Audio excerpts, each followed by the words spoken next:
दोस्तों आज फिलिस्तीन में एक बहुत बड़ा जुलूस निकला और ये निकला उस इलाके से जो 1948 में ट्रीटी हुई थी।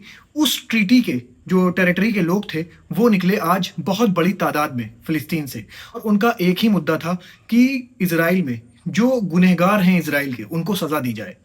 दोस्तों ये पहली बार हुआ है कि फिलिस्तीन में इतनी बड़ी तादाद में कोई प्रोटेस्ट निकला हो। इसके बाद दोस्तों मोरक्को में भी एक बड़ा प्रोटेस्ट हुआ जिसमें कहा गया कि गाजा में जो सीज फायर के बाद भी इजराइल लगातार अटैक कर रहा है उसको वो बंद करना चाहिए और जो इसके गुनहगार हैं उनको सजा मिलनी चाहिए। दोस्तों अब मैं आपको एक मजेदार खबर बता दूं। डोनाल्ड ट्रंप ने जो कहा था कि मैंने बोर्ड ऑफ पीस बनाया है और इस बोर्ड ऑफ पीस में जो ज्वाइन करना चाहता है उसे $1 बिलियन देने होंगे।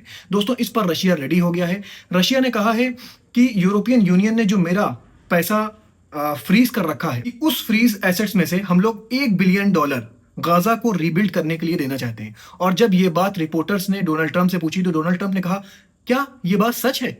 ये पुतिन ने कहा है। तो डोनाल्ड ट्रंप ने कहा कि अगर ये बात पुतिन ने कही है तो फिर वो ये पैसा गाजा की हेल्प के लिए दे सकते हैं। दोस्तों पहले तो यूरोपियन यूनियन ने रशिया का पैसा फ्रीज कर दिया था, लेकिन अब जब गाजा में इन्वेस्टमेंट की बात आई और ये इन्वेस्टमेंट पे काम कौन करेगा? डोनाल्ड ट्रंप के दामाद जैरेड कुशनर। तो दोस्तों जब पैसे की बात आई तो रशिया से कह दिया गया कि भाई रशिया अपना एसेट यूज कर सकता है। अभी सालों से रशिया वो एसेट यूज नहीं कर पा रहा था, लेकिन अब रशिया से कह दिया गया है कि अगर वो गाजा के बोर्ड ऑफ पीस में ज्वाइन होने के लिए $1 बिलियन देना चाहता है तो वो दे सकता है। दोस्तों रशिया ने ये करके दुनिया को ये दिखा दिया कि अमेरिका पैसे के लिए कुछ भी कर सकता है।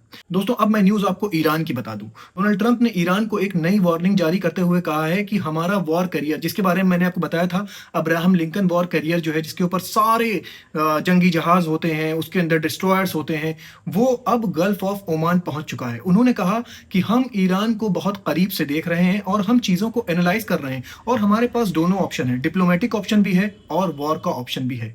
दोस्तों हर चीज जो जैसे मोहरे शतरंज में फिट करे जाते हैं उस तरह से ईरान के करीब करीब सारे मोहरे फिट कर लिए हैं डोनाल्ड ट्रंप ने। और कल उन्होंने कहा कि हम वॉर नहीं चाहते, लेकिन वो अपने सारे मोहरे फिट कर रहे हैं और आज उन्होंने कहा ईरान को वार्निंग देते हुए कि हमारे पास दोनों ऑप्शन है। दोस्तों कहीं ऐसा तो नहीं जैसे पिछली बार हुआ था कि डोनाल्ड ट्रंप कह रहे थे कि हम वॉर नहीं करेंगे, अब हम लोग बात करेंगे, और दूसरे ही दिन ईरान पर अटैक हो गया था। ईरान को भी ये बात बखूबी पता है, इसलिए IRGC ने अपनी पूरी तैयारी करके रखी है और ईरान की तरफ से कहा गया है कि अगर ईरान के ऊपर कोई भी हमला होता है तो पूरे मिडिल ईस्ट एक आग की भट्टी बन जाएगा।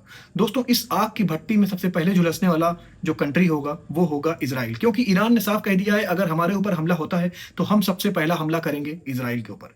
दोस्तों ये थी आज की खास खबरें। ऐसे ही न्यूज लेके मैं आपके पास आता रहूंगा। अपना बहुत ख्याल रखिए, मुझे अपनी दुआओं में याद रखिए। अस्सलाम वालेकुम।